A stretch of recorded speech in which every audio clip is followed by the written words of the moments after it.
MTG Scoundrels. It's in the cardboard.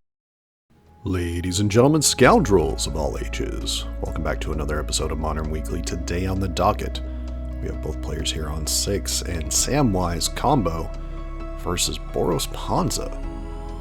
And of course, my low voice.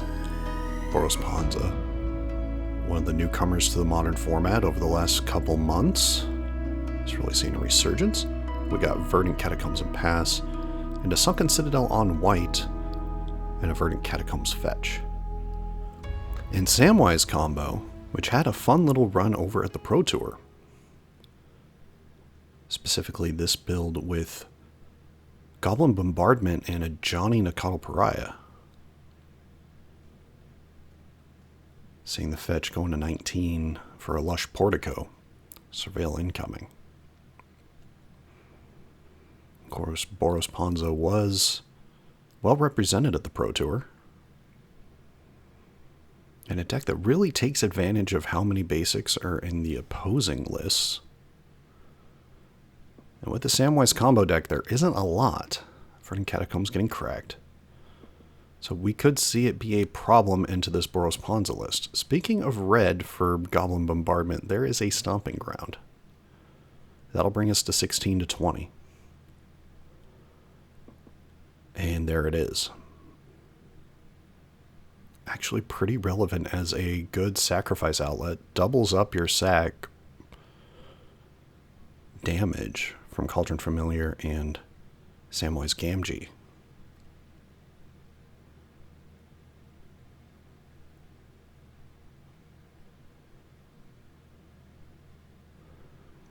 Alright, here is Demolition Field. Taking out the Lush Portico. Samwise Combo player, luckily the forest was not in the hand. Was able to go grab a basic. So the game's still on for the moment. But this is what Ponza does. Take out your lands, remove your creatures.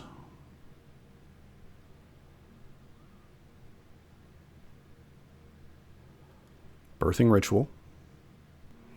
And there is a Dryad Arbor for the land for turn. We'll see if it survives for a Birthing Ritual trigger. Looks like it does.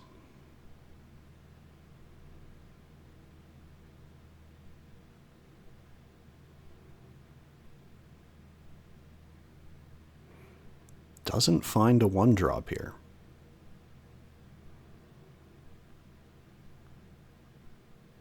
Passes the turn.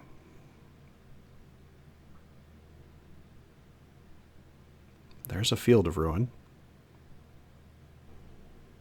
The terrifying thing also here is Field of Ruin effects really just ramp the Boros Ponza deck. Or at least keep them neutral on mana while they ultimately hurt these decks that are greedy on basics.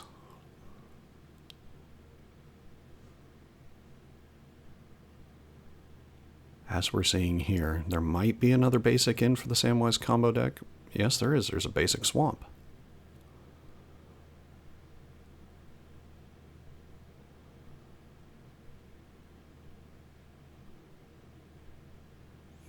Interestingly, chose to go after the dual land instead of just going for the Dryad Arbor.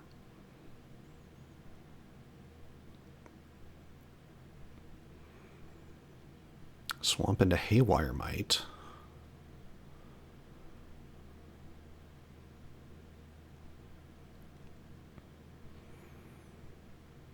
Oof, 2 of Johnny's stranded in the Samwise player's hand.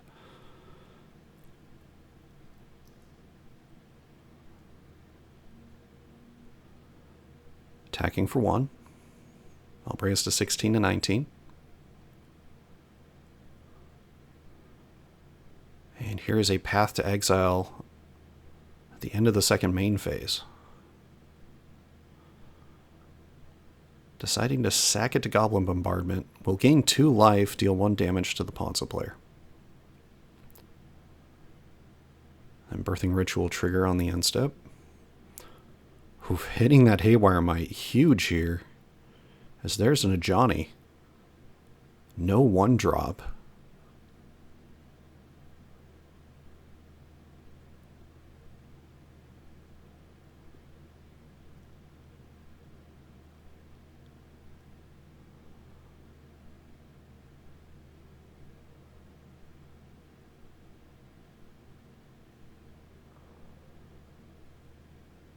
There is a Wrath the Skies for 2.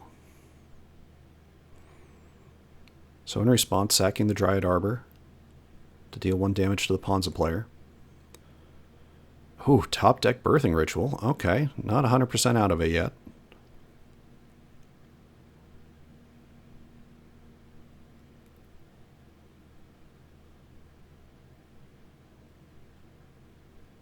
Ooh, Cleansing Wildfire.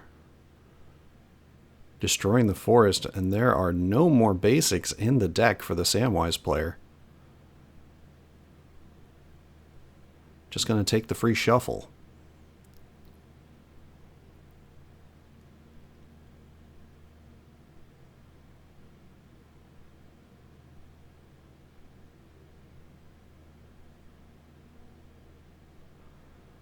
Untapping. Whew. Cauldron Familiar. Okay.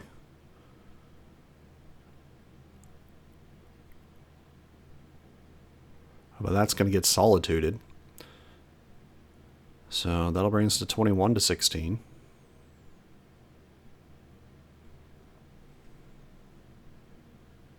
Or excuse me, 20 to 16.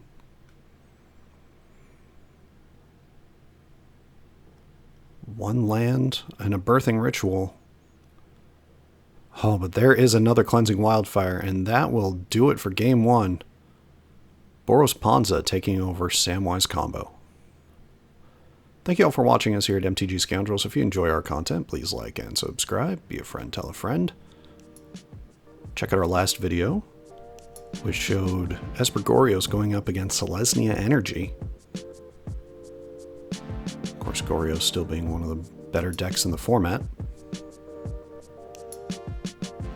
And if you haven't checked it out already, check out our video going over the format after the Banned and Restricted announcement and before the Pro Tour. Going over 18 decks, actually touching on more than that. So definitely check those videos out. Moving on to sideboards. Boros Ponza probably just bringing in their copies of Rest in Peace here, maybe a couple Wear Tears. Mostly to deal with the Goblin Bombardments and the Birthing Rituals, because that's the way the Sam combo can really stay in the game. And also a Johnny is a really good card into this matchup if it flips.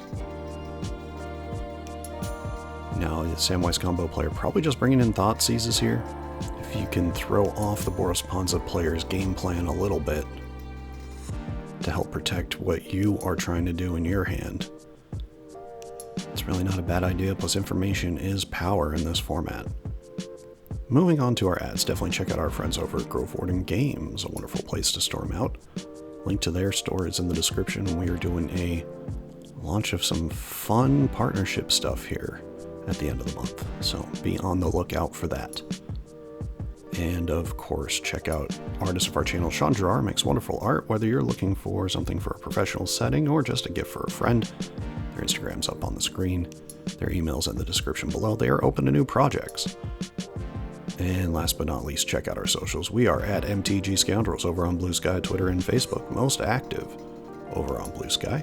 And of course, in the comments below, let us know what you thought about the Pro Tour over the weekend. What decks you were excited to see. Of course, I love seeing this Samwise Combo deck. Anytime it does well, it always piques my interest. So let us know what you thought. It was a little weird not having Modern in the top 8, but it seemed like a bunch of you did enjoy the limited section. And with that, we will move on to game number 2. Alright, moving on to game number 2 here. Looks as though Samwise Combo keeping 7. And Boros going to 6. Getting things started, untapped Overgrown Tomb, into a Thoughtseize so quickly to 16. Rest in peace. Price to freedom, solitude, path to exile.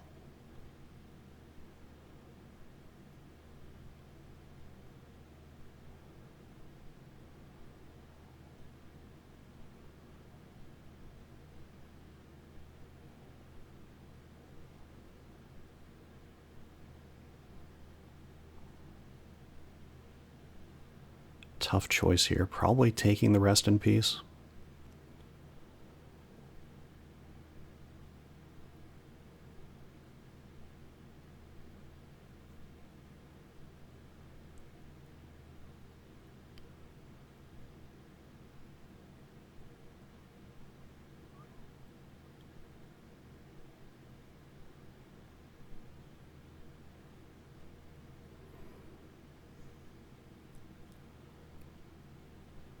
There's a Goblin Bombardment in hand, it looks like.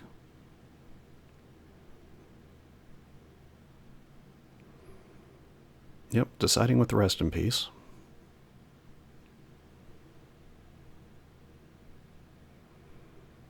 And passing from the turn from there.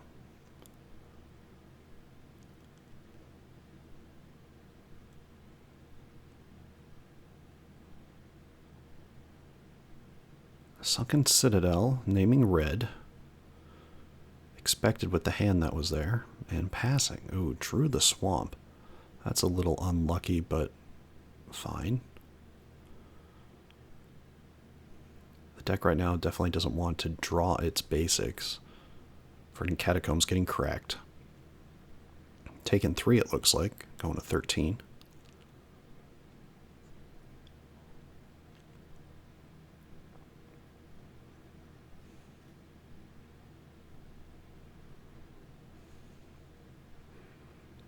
Finding Stomping Ground again.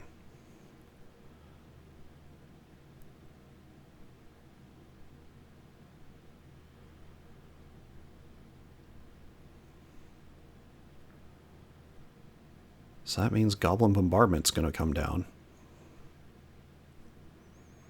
Because I don't think you would make your red source that vulnerable if it wasn't.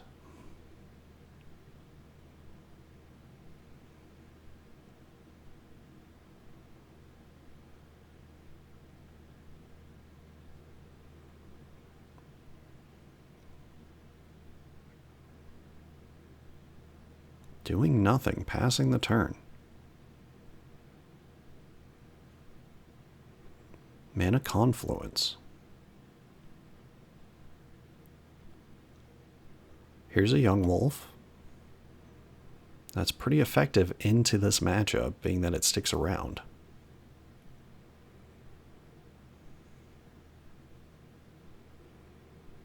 Also a green source for Court of Calling. Sacred Foundry taking 2. That'll bring us to 13 to 18. Tapping 2. Here is Price of Freedom. That's going to deal with the Mana Confluence.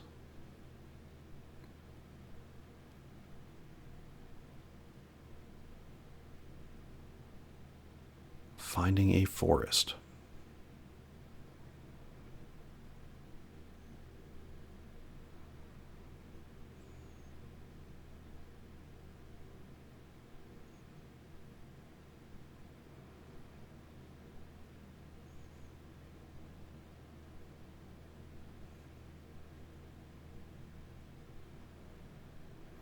There is a weird world sometimes into this Boros Ponza deck where you decide not to go find a basic. Specifically off the removal pieces. I don't know how crazy that sounds, but there's a Carrion Feeder.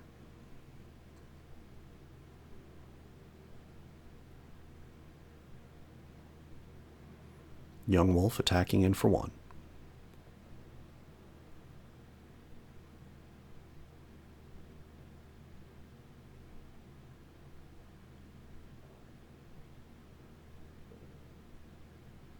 Choosing to pass.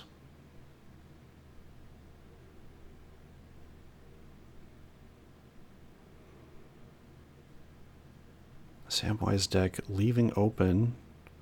Well, there's a Cleansing Wildfire. Was leaving open an opportunity of Wrath the Skies to really wreck the board.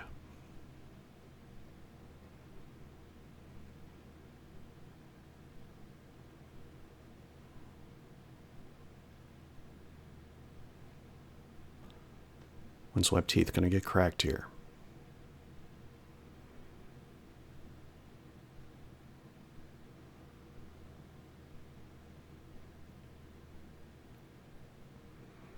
Finding a Lush Portico.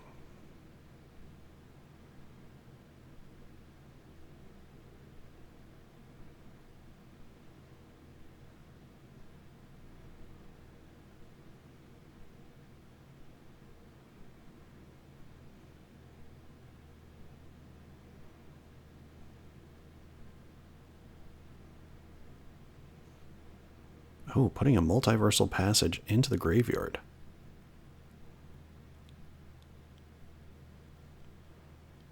Has another land.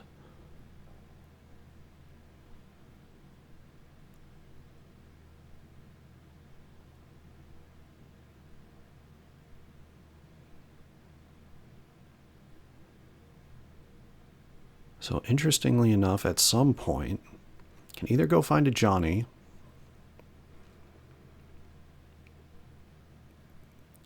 or if all your basics end up in the graveyard, courting for endurance, targeting yourself, is not a bad option. Here is Price of Freedom, excuse me. Floating a green mana.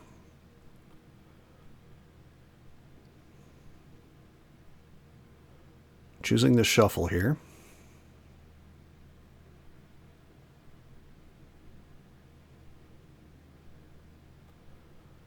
Which matters a bit. Floating the green mana makes some sense. I don't know why you choose to shuffle and then fetch. But I guess after hearing... The Boros Ponza player must have tried to pass. Alright, so taking 3, going to 9. And here's a Court of Calling. Convoking and using the mana floating and the 3 lands. Probably... Well, if there's a cat in hand already... Okay, so deciding to go ahead and Path to Exile in response to the Chord? Going after the Young Wolf, but the Young Wolf is going to essentially deal 2 damage. Oh, nope, decided to take the 2 life here on the last part.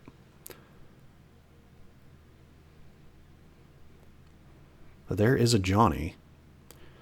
So if there was a Sam in hand, that was probably a bad play. Or if there was a cat in hand, that was probably a bad play by the Boros player.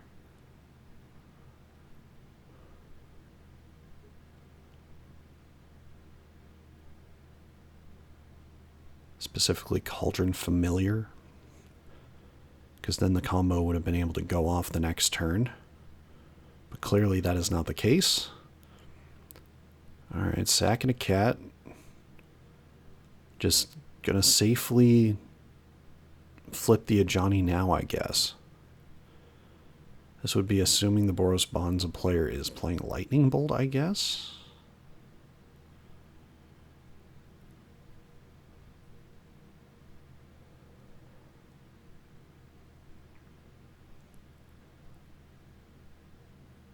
Well, here's 2 mana for another Ajani. Alright. So it's 11 to 14.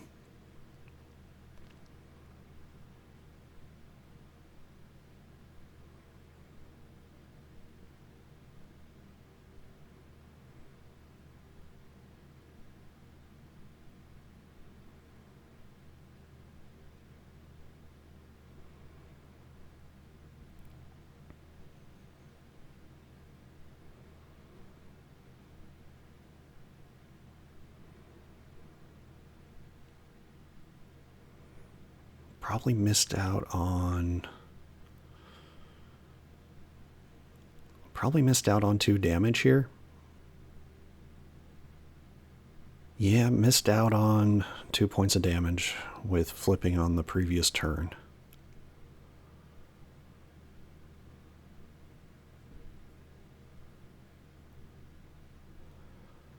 Well, this is going to deal 4.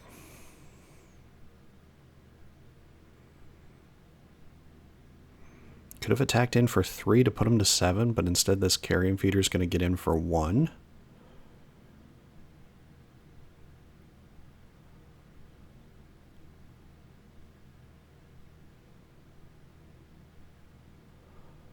So attacking for 1. 11 to 9. Bombardment, going to deal damage.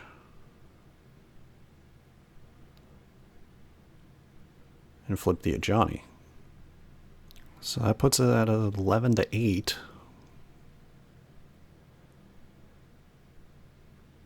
So the Boros Ponza player could have been at 1 if a Cat Warrior got in for 2. Instead of being summoning sick and then dealing 3 damage here, that'll put us at 11 to 5. Passing the turn.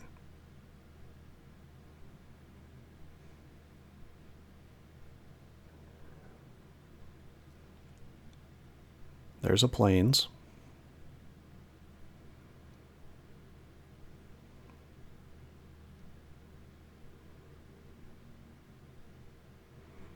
And here's a big old Wrath of the Skies. Now, the nice part here is that doesn't kill a Johnny.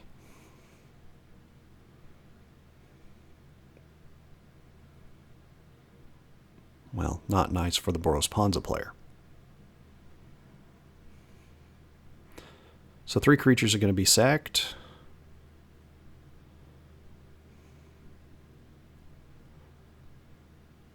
To the Goblin Bombardment.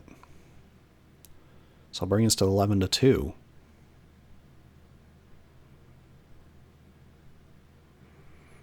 Here's a Birthing Ritual. A Johnny will trigger on its activation. Won't deal any damage though, no red permanent. Made a Cat Warrior, and we have a Birthing Ritual trigger. There's a Haywire Mite, but I don't think that's what's wanted right now. 2/1s just threaten more damage.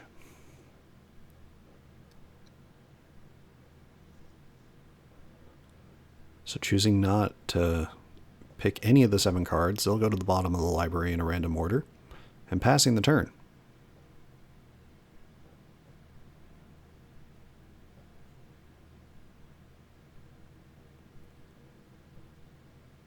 Two mana for Price of Freedom. Targeting the Overgrown Tomb.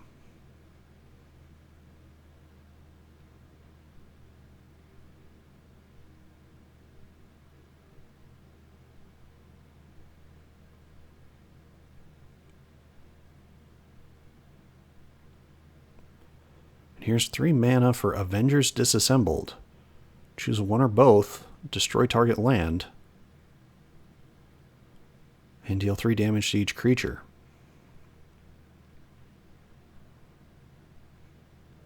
There's a Viscera.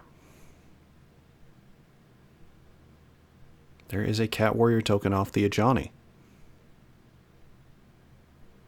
Birthing Ritual trigger.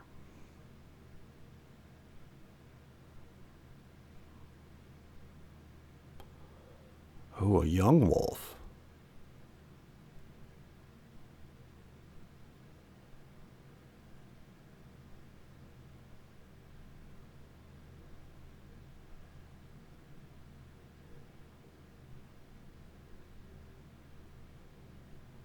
I think you have to go with the Young Wolf here.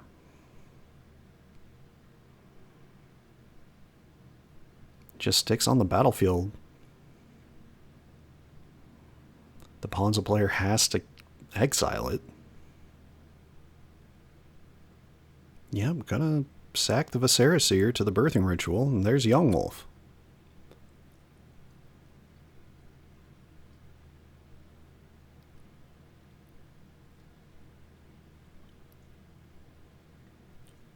There's a Quarry Mountain Monastery. That's going to get activated. That's a Cleansing Wildfire. If that's just a land in hand, that's not going to do it.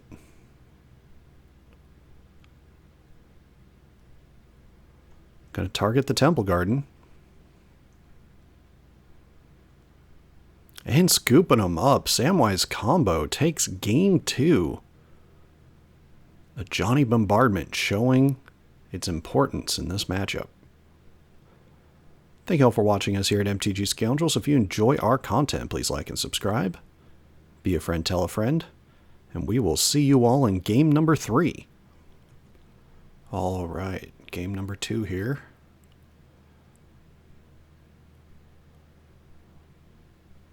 Both players on 6. Tap Sacred Foundry into Misty Rainforest. Getting cracked. To find Overgrown Tomb into Thoughtseize.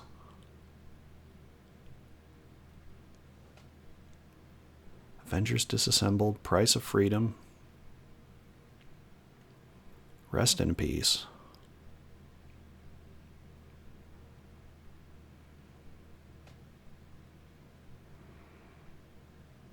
That's tough, but I do think you take the Rest in Peace here.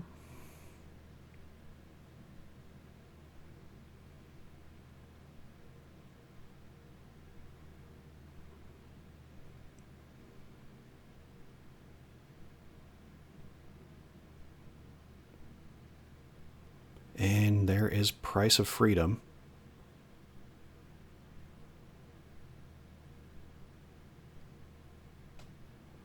Finding a forest, Overgrown Tomb, going to go into the graveyard.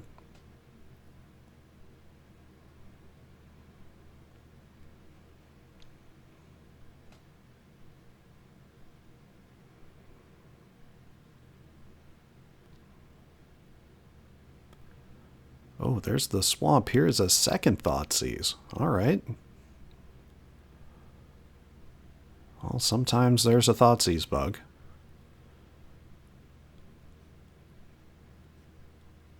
That's Avengers Disassembled getting hit. Oh, with a follow-up Surgical Extraction on the Price of Freedom. Wasn't anticipating that to come in.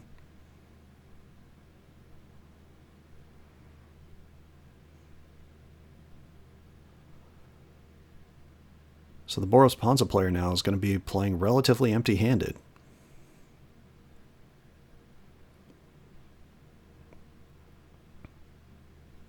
Though Quarry Mountain Monastery does help with this.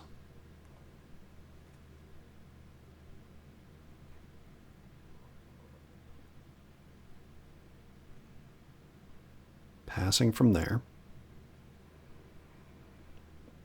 Has essentially moved 5 land removal spells out of the deck.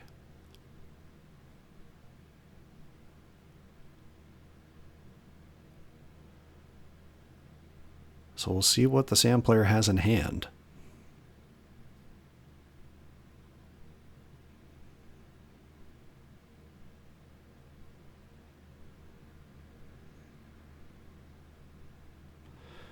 Well, that's a Field of Ruin.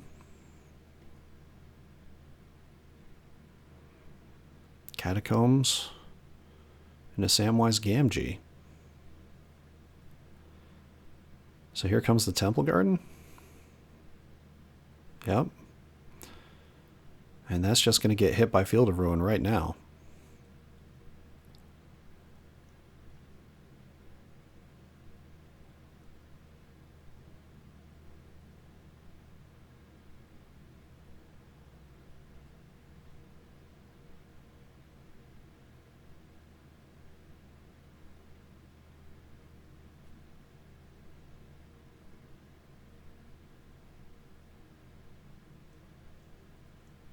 And there is a Path to Exile that's going to deal with the Sam. Wow. What a draw for the Boros Ponza player. Demolition field after that? But here's a young wolf.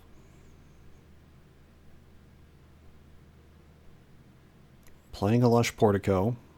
Just deciding to use it to surveil.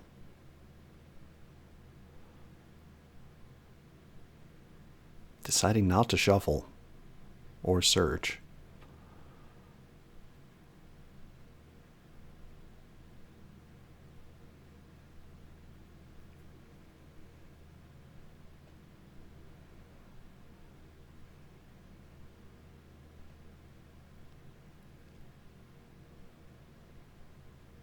There's a world where you try to protect your lush portico, but in a lot of ways, it just wasn't going to end up like that. Here's a plains. So now, cleansing wildfire, targeting the forest.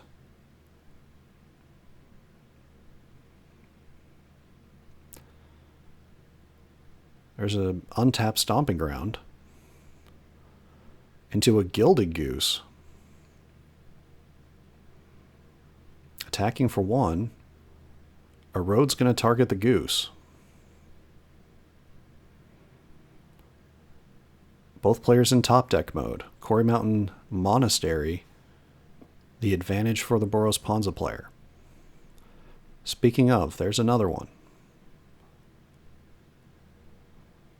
Attacking in for 1.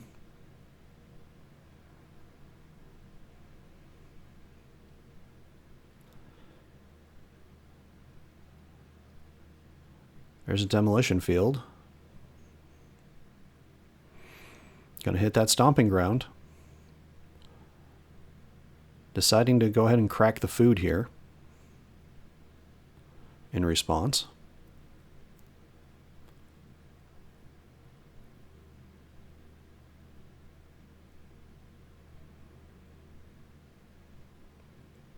And there's a cleansing wildfire taking out the last land.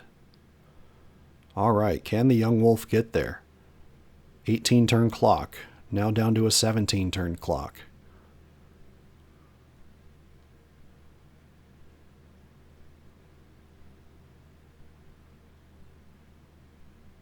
There's a sunken citadel. That'll choose white, untapping.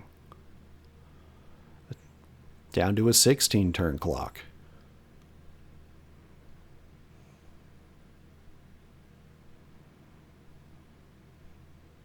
The little wolf that could. That's a path to exile, unfortunately. That's going to exile the young wolf. Oh, here's a Windswept Heath. Is there still a green source in the deck?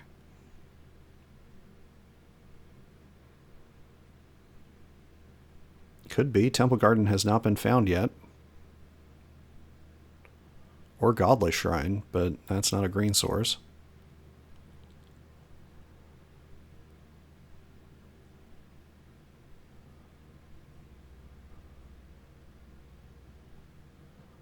And here's another young wolf.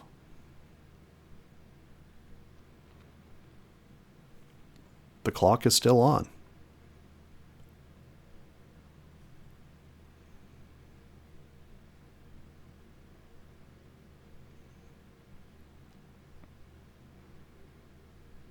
Untapping. Quarry Mountain Monastery. Finding another sunken citadel. Gonna play it for turn, just keep it on white. Passing from there. Young wolf attacking. 15 turn clock.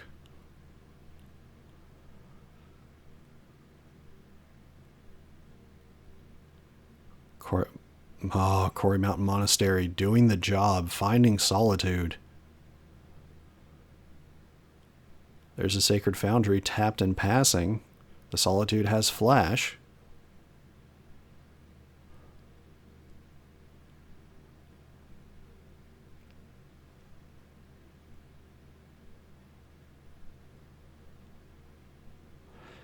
And scooping them up from there. Oh, and too much removal in hand as well. Game, set, match. Going to Boros Ponza. Thank you all for watching us here at MTG Scoundrels. If you enjoy our content, please like and subscribe. Be a friend, tell a friend. And we will see you all next week.